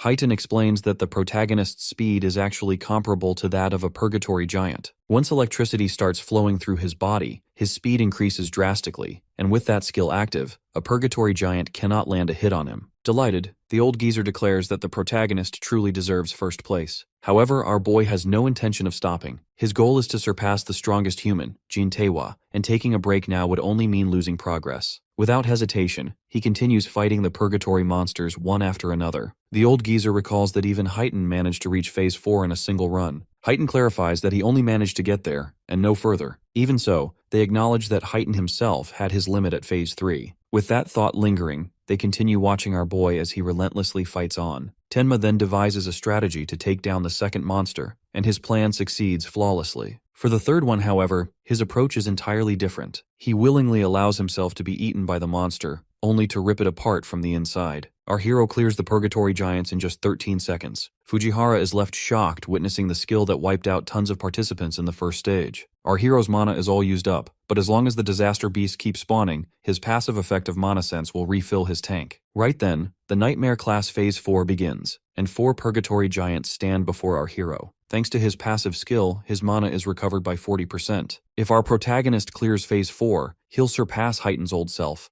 and no one aside from Jin Taewa has been able to clear it, which makes Heighten even more curious to see our hero's limits. Every time the flight speed of his skill piercing the true sphere increases, the accuracy adds up too. So, if Tenma boosts the speed a few more times, he can easily land the attacks without getting closer to his enemy. However, with only a limited amount of mana, Tenma needs to make every single one of his attacks count. Suddenly, the Purgatory Giant throws out chains from everywhere and restrains our hero from moving. The giant smacks his fist into the ground and grabs our hero in his fists. Our hero realizes he doesn't have any leverage, and to make things worse, the giant crushes the bones in his body and throws him back onto the ground. Seeing our hero lying injured and bleeding in battle, Fujihara hurries Heighten to help him. Heighten is surprised, wondering if this is where our hero's power hits the ceiling, and sees his old self in him. He rushes to help the fighter when Izumi stops him from behind, saying that Tenma still has some fight left in him. Everyone tries to argue with Izumi that now's not the time to discuss Tenma's ability to fight because if they don't save him, he will die. However, Izumi stands firm, believing that our hero still has his ace. Fujihara is surprised how Izumi knows, and he explains that he can tell by our hero's eyes. That gaze is not of someone who has accepted death. Our protagonist stands before the Purgatory Giant, refusing to die in battle after everything he's done. During the fight with Reiji Kinoshita, Over-Mimesis activated his skill, but our hero stopped the analysis right before it finished, and all that was for a moment like this. Our hero resumes his analysis, and it instantly completes. Suddenly, Ageha cheers up seeing the fighter's Blue Lotus. Fujihara wonders what use the Lotus is in this state, and Heighten wonders what's going on with Ageha. Our hero's Thunderwave skill activates. Its active effect absorbs B rank or lower lightning attacks into the body, and releasing absorbed lightning energy increases the agility by 100%. With this skill, our hero fully restores his health and quits playing around. Fujihara is surprised to see our protagonist suddenly heal up faster than a dedicated healer after he was beaten up so badly. He can't believe that this fighter has so many skills. Tenma pierces through the Purgatory Giants in an instant and clears Phase 4 in 31 seconds. Our hero stands confident that no matter how many giants come at him now, he won't lose. Right then, a giant attacks him from above, and he shoots the giant, killing it in an instant. Our hero's flight speed increases by 2700% as he continues to kill the giants. He clears Phase 5 in less than a minute, and then Phase 6 in a minute and a half. Watching Tenma effortlessly kill the Purgatory Giants and clear all the phases, the spectators' jaws drop on the floor. They can't understand if the real monster is him or the Purgatory Giants. Our hero sits waiting for more Purgatory Giants, but none spawn. Fujihara, still in shock, hits the microphone and tells Tenma that he wiped out every single Purgatory Giant they had in stock. Our hero is surprised that he beat all the Purgatory Giants because he didn't know there was a difficulty cap. After losing count of kills in the battle, he wonders how many he killed. Since our protagonist can't level up, the experience from the disaster beasts he killed drops as Karma Stones instead. Fujihara is surprised to see a Karma Stone in the testing ground, and seeing its blue color, he knows it holds at least 10,000 experience points. Izumi explains that our hero can't absorb experience, so his XP is transformed into Karma Stones instead. Right then, our hero walks through the gate, and Fujihara welcomes him with praises of his potential. He invites Tenma to come with him, promising him a good instructor. Our hero politely refuses the offer because he already has a teacher. Fujihara tries to convince him, arguing that some random instructor can't handle a talent like him, and only someone with connections and resources can benefit him. Heighten tells the old man to stop pestering the young talent, otherwise he'll just dislike him. The old man tries to get Heighten to convince our hero because they can't let someone ruin his talent. Right then, our hero thanks Heighten, and the old man's face turns to shock when Heighten mentions he didn't mind helping Izumi's student. Fujihara is shocked that the young talent is Izumi's student. He now understands Tenma's talent. Izumi checks up on his student for any injuries, but seeing how he was hyped up to challenge Phase 7, she knows he's not hurt. Our hero tells his master that he's not injured but his stamina has run out, but assures him that he can recover after a short break. Fujihara now understands the young talent's skills. Izumi's other students also wiped out all the disaster beasts in the second stage too. Our hero asks if Taewa also made it to Phase 6, but the old man explains that back then they only had Phase 4 max. When it wasn't enough, They increased it to 8 this time, but expanded it to Phase 6 after that. Izumi then leads his student to watch as the other participants enter the second stage. Meanwhile, Rimi grows too tired after finishing a hard class and finds the nightmare class impossible to pass and gives up. Sei already tried her best and suffocated the monsters in a giant water sphere. With her mana nearly out, she also finds the next level too impossible and gives up. Our hero is surprised to see them already out because he expected more from them. Fujihara reminds him that most participants can't even clear normal class, and with how quickly they defeated the Electric Rhino, he's confident they'll land in the top 10. However, the two fighters haven't come out after giving up, because leaving the testing ground is not permitted unless critically injured. On the other hand, the other participants make it to the Nightmare class. Hayton feels confident that Gaku Ue will be able to take down at least one Purgatory Giant with his rare artifact. But for Shion Akagami, who's a Shikigami user, making it this far shows her commitment to the fight. Shion transforms into a giant monster and hits the giant with a powerful punch. Our hero is surprised that Shikigami can change into different forms and wonders if Ageha's Jade Butterfly can do that too. However, Ageha tells him that she can't do it, and this is her first time seeing a transformation. Shikigami have different varieties, and their abilities are a mystery, and she advises our hero to be careful if he ever encounters a Shikigami. Our hero now realizes how strong Shikigamis are, and decides to give all the XP drops to the black dog he stole from Charles from now on. With Saya and Rimu already out, our Tenma sees no point in staying and decides to leave. Right then, Ibra grabs his attention, and he's shocked to see his armor. The Epic Dragon Gear is the strongest artifact Iberia's dad left for him. The artifact has a will of its own and chooses its master. Ibera went through hell to obtain the armor, and with it his stats go up every minute. However, if he wears it longer than 15 minutes, he will be hit with a penalty, so he has to finish it before that. As Ibera faces off against the Purgatory Giants, he knows the announcement about Nightmare class being cleared was from Tenma. He tries to do his best to not drag down his friend because the two of them together are double. Ibra jumps at the giant, breaking through its armor, and with it, the second stage ends. Fujihara announces that only the top 10 with the highest points will advance to the national tournament main event. The top 2 will receive special rewards. Gaku feels confident that no one other than Hanyu would have more points than him, and he will get that special reward. Fujihara proceeds to announce the top 10, and everyone's shocked to see the leaderboards. Everyone is surprised to see our hero score over 100,000 points, because even Jintewa only scored 60,000. They know he can easily take first place in the nation with that score. Each Purgatory Giant is only 5,000 points per kill, and Rimu wonders how many our hero killed to earn his ridiculous score. However, Ghana can't believe he got third place, and some guy he's never heard of has scored so much. Seiya feels upset seeing the gap between Tenma and her power, and she feels that she's not made for a combat job. Fujihara announces that the provincial qualifiers are over, and Tenma leads the national rankings on top with a lead of 65,000 points. Ibra can't see his father's face, but he knows that he's happy. He cheers for his friend taking first place, but he also feels proud of himself for not shaming the name of Double One. The 21st Savior Alliance National Tournament qualifiers are concluded, and our hero carries his friend out after a tough battle. Meanwhile, in the South Continent District 1, a fighter is annoyed to come out so early to watch some old man meditate. His friend cautions him to be careful because the old man in front of him is the commander of the South Continent who can predict the future. However, the fighter wonders why they only get notified after the barriers are deployed every time, because if Bargar can predict the future, he should be able to tell where the monoliths will fall in advance. Bargar can only predict a small time frame of the future, but the reason he stands beside the heavyweights of humanity like Izumi is because his prophecy is 100% accurate. Suddenly Bargar panics and falls. His followers help him up, and he cries out that the North is in danger. A massive disaster beast is about to attack the northern continent soon, and among them is a disaster beast exceeding level 100.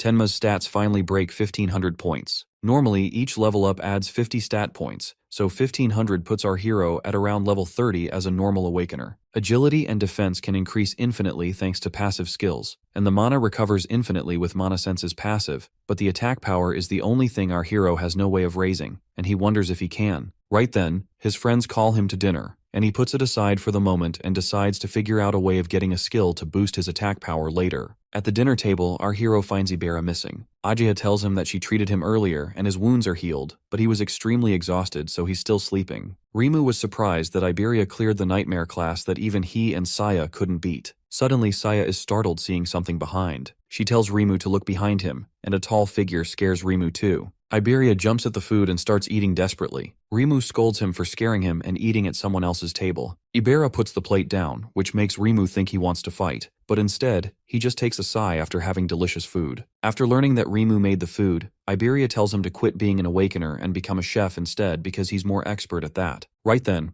Izumi interrupts their meal and asks the saviors what they are afraid of the most. Rimu takes a moment to think about what he's afraid of. His dream is to become a savior and save a lot of money to travel the world and enjoy gourmet food, so his fear is aging. He worries that if he gets old, he won't have the energy to travel the world, and his taste will deteriorate so much that he won't be able to tell the flavors apart. Saya was born into a family of doctors, so she grew up in a hospital. From a young age, she saw so many people suffer from all kinds of diseases. It traumatized her to the point that she feels terrified even when someone has just a normal cold. Our hero now realizes Saya ran away because he sneezed the other day. Izumi tells them that an awakener's life is twice that of a normal person, and they also rarely get sick, so they can let go of their fears now. However, Iberia's fear was not passing the qualifiers, and now that he has, he's afraid of not being able to fight alongside Tenma. After confessing his fear, he pushes Tenma to spill his fear. Everyone thinks that their friend doesn't have anything that he's scared of. Our hero reveals that after his parents died, he was anxious about his survival. His body was taken over by emotions like helplessness, rage, and sorrow until Saya and Rimu appeared in front of him. As he was crying, they walked up to him and reminded him to look up at the beautiful sky instead of looking down. They offer to take him to a hospital if he's sick and food to erase all his worries. His friend's warmth got him out of the negative world, and after that, he met Sensei, Ageha, and Iberia. It made him feel that he gained a family. Our hero confesses that it's been a long time since he felt this kind of relief, and he wishes that this moment could last forever. But above all, he was afraid of living by himself. Ageha gets emotional seeing our hero so gentle and calm and completely different from the chilling vibe he had before. Ibera suddenly jumps to hug him and promises to never leave him. Izumi tells them that he asked everyone this question to test if there's a possibility that they might regret the path they're choosing when they become saviors and face true danger, because a savior must never regret. He tells everyone to keep in mind that a death without regret is every savior's ultimate goal. He then tells everyone to rest because Kisaragi and Horino have to return to the North District tomorrow. The next morning, everyone says their goodbyes. Iberia tells Rimu to make him his home cooking sometime again. Seeing him cry, our hero wonders when he got so close to Rimu. Our hero realizes that he wanted to ask Saya something, and decides to ask her in the main tournament now. Suddenly, Ageha runs in, rushing towards them to tell Izumi about some top-secret information from the South Continent. She tells Izumi that the clearance level for the intel is extremely high, and it can only be disclosed to saviors level 50 or above and continent commanders. Izum tells Ageha to break the news because he trusts our hero and his friend. Ageha tells Izumi about the prophecy from Elder Bargar that a massive disaster beast attack will happen in the northern continent within the next 3 days. Tenma wonders if the prophecy is reliable, and his friend tells him that Bargar is a renowned prophet across the 5 continents, and his prophecy is like a confirmed future. Ageha hurries Izumi to leave the northern continent quickly. Izumi knows that there must be a reason for the disaster beast to launch a massive attack, and he feels that he's likely to be the target. Izumi considers staying in the northern continent to serve as bait, but Ageha argues that combat isn't his specialty and he shouldn't risk staying behind. She urges him to evacuate the central continent for the time being. Our hero agrees with Ageha and offers to stay and fight. However, Izumi refuses to back off and tells Tenma that he wants him to do something else. Our hero argues that protecting his teacher is the most important thing. But Izumi tells him that Iberia's father, Aiden, is the most skilled crafter on the 5 continents, and it would be bad if something bad happened to him. So, Izumi asks his student to go with Iberia and guard Aiden and decides to send some Awakeners as a backup too. Seeing Izumi splitting forces just to protect Iberia's dad, he wonders if he's trying to keep him away from the battlefield. Izumi then asks Ageha for 3 things. He asks her to announce the attack to the residents of the northern continents and have level 50 and below Awakeners safely evacuate them. The other order is to notify the level 50 and above Awakeners in the continent and have them prepared to intercept the disaster beasts at any moment. He asks Heighten to also come to the North District, where the population is low, so they don't have to worry about putting civilians in danger, because he plans to intercept the disaster beasts head-on.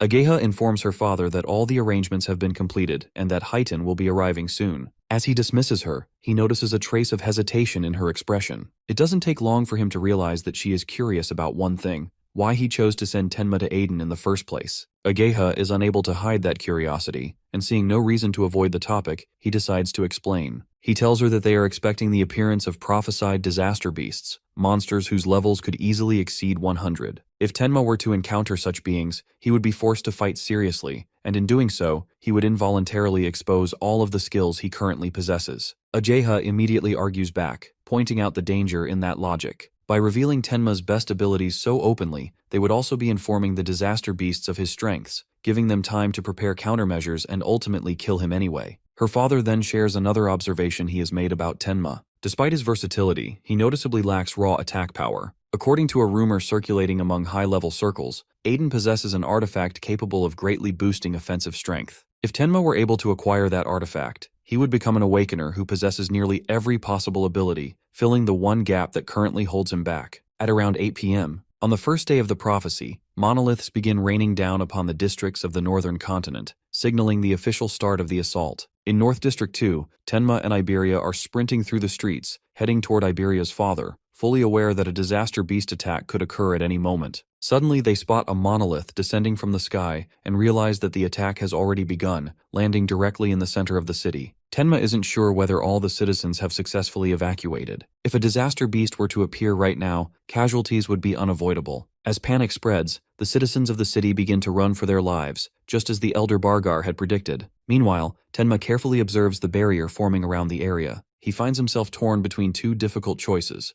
saving the civilians, knowing that abandoning them would result in countless deaths, or focusing entirely on their mission, knowing that helping civilians would only slow them down and become a major obstacle. He realizes that he can't bring himself to ask Iberia to help with the evacuations. Iberia is clearly worried about his father and hasn't even asked for a break despite being heavily exhausted. However, before Tenma can say anything, Iberia voluntarily suggests helping the civilians first. With that, they quickly change plans, deciding to wipe out the disaster beast within the city before anything else. Inside the city, a flame golem, level 21, has already appeared. Several heroes are desperately trying to hold it off, but their levels are drastically lower than the beast's, making the situation a complete lose-lose scenario. As they exchange glances and assess the damage, they realize they can't do much more. One by one, they decide to turn and run for their lives, all except one water elementalist. The man rushes forward to confront the monster, even though fear grips his entire body. He is practically wetting his pants, but he refuses to show his terror outwardly. Through sheer effort, he manages to take the monster down once. However, as the flame golem revives itself, it lets out a deafening roar and releases a massive wave of flames. At that moment, everyone realizes the same thing.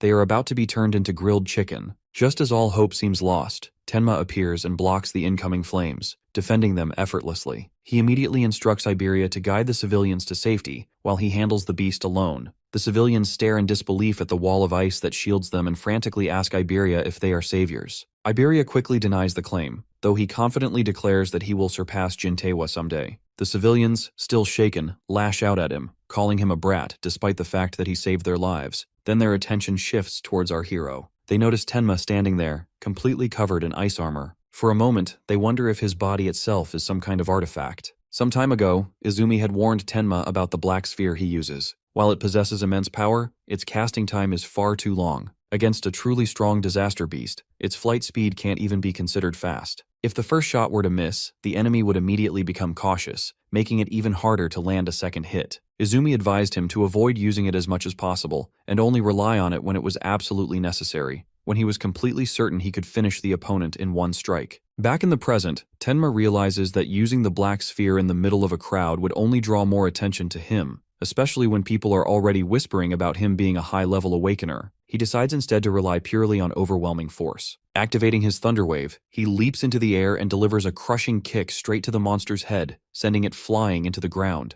The spectators are left speechless. A disaster beast is being beaten down by someone who looks no older than a teenager. Many assume that the flame golem must have already been severely injured. However, the civilians who witnessed the fight up close know better. They can't believe that a level 21 flame golem was unable to even lay a finger on him. This only deepens their confusion, making them question who Tenma truly is. As soon as the monster is defeated, Tenma and Iberia immediately flee the scene. The remaining heroes are left standing in stunned silence, unable to process the overwhelming show of power they just witnessed. While running alongside his partner, Tenma reflects on the fight. The fact that an instant kill was impossible against a disaster beast of that level doesn't bode well for what lies ahead. If monsters like this are only the beginning, then what awaits them will be far worse. One thing is clear to him now: he must find a way to raise his power, no matter the cost. Iberia is amazed by his friend's speed. However, our hero thinks that his speed is useless without power. Iberia realizes the truth to it and tells him that there's a way to raise the attack power. So, he tells Tenma that his father's warehouse is filled with artifacts, and there has to be one that could boost attack power. And since he's strong and a student of Izumi, his dad will definitely give him one. Iberia starts drooling, imagining his friend covered in artifacts, and hurries him to get to his house to get something from his dad. Our hero thought he was holding back his speed, but seeing his friend panting so much even with his agility makes him realize that he's struggling to keep up. So, our hero grabs his friends so that he doesn't get too tired to fight the disaster beast and makes a run for it.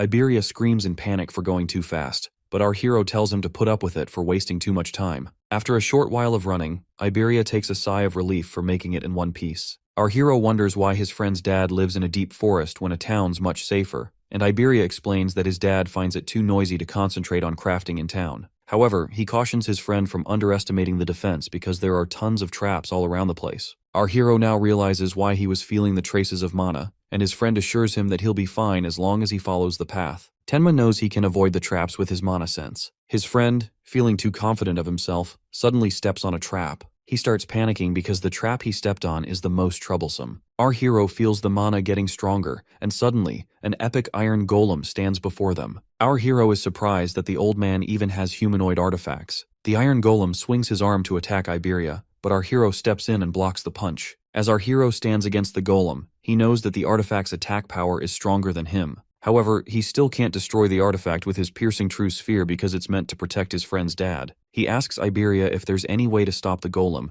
and Iberia tells him to go for the Karma Stone in its chest because it's the power source. Our hero activates his Thunder Wave because he may be lower in attack power, but he's faster. He quickly climbs through the iron golem's arm and steals its Karma Stone. Suddenly, Iberia screams at Jusuke to stop. Our hero is surprised as he turns around and finds a man taking a swing at him. Jusuke clarifies that he thought they were bandits, and our hero wonders how he sneaked in without any mana waves. Even more, he's surprised to see the sword disappear. Iberia introduces his friend to Jusuke and tries to give him more details, but our hero hurries to get to the topic. Jusuke tells them that the old man is in the back but warns them to be careful because he's in a bad mood. Iberia excitedly tells his dad that he passed the qualifiers and he cleared Nightmare class, placing 4th in the region. He asks his dad to fulfill his promise and give him an artifact of his choice, but instead of an artifact, Iberia gets a slap to the face. His dad asks him to return the dragon gear he stole. Iberia tries to protest that he just borrowed the artifact, but his dad scolds him for being too reckless because wearing the dragon gear for too long has irreversible consequences. Iberia walks out angry, and the old man turns to our hero, recognizing him as Izumi's student. Our hero introduces himself and explains to the old man that he was sent to protect him because of the prophecy about a massive disaster beast attack. The old man knows Izumi has high standards and rarely takes in disciples, which makes him wonder why he would choose someone so ordinary looking like our hero. Suddenly, the old man's eyes open wide in shock as he realizes that the kid in front of him may have his level fixed.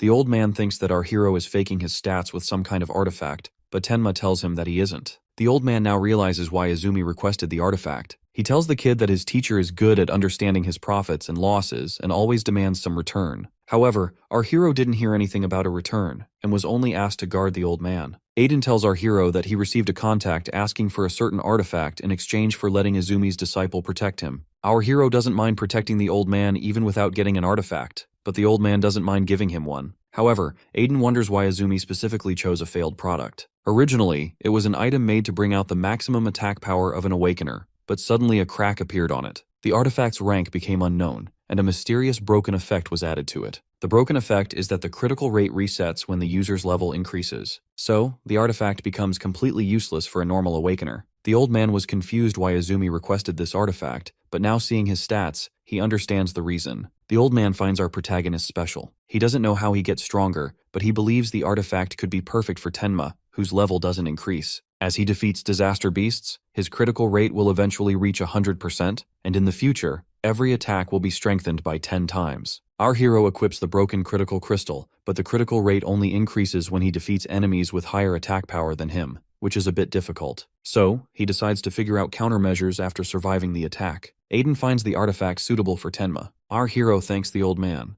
but Aiden believes that he makes the artifact while they fight the beasts, so a thanks is not needed. He assures our hero that the disaster beasts won't attack such a remote place unless they already know his location and tells him to rest. Suddenly, something falls, and as everyone looks up, they're surprised to see a green barrier in the sky. Only the commanders-in-chief of the 5 continents knew Aiden's location, which makes him wonder if the monument stone falling here was a coincidence. Jusuke orders everyone to stay back, but our hero tells him that the disaster beasts are already headed to them. Our protagonist can feel something approaching them at incredible speed. The beasts rush in, and one of them swings his sharp claws at Tenma. Our hero grabs the beast and cuts through it. No matter how many beasts of this level come at our hero, he feels confident that he can easily finish them off with a Lotus Explosion. He thinks that Juski might also be able to take the Lotus Explosion, but worries that Aiden and Iberia, who are hiding in the hut behind, might get involved if he uses the Lotus Explosion too recklessly. Our hero clears through the beasts and stands back. He suddenly feels another much stronger wave of magic power as more beasts head towards him. Meanwhile, the Demon King Yamaraja informs his lord that the first wave of the advance party made of lower-class slaves has been sent to the human world. He asks the lord which of the 8 demon kings should be entrusted with the command of the main force. However, the lord tells them that he saw the existence of an important person in the human world with the eye he left behind during his last visit to the human world and wants them to capture him. Yamaraja asks if that task will be trusted to one of the 8 demon kings too, but the lord thinks that a demon king class will destroy the eye he left behind and decides to leave the task to a demon general instead. As for the command of the main force, he decides to give it to the ape-eating demon because he hasn't tasted a living human in a long time.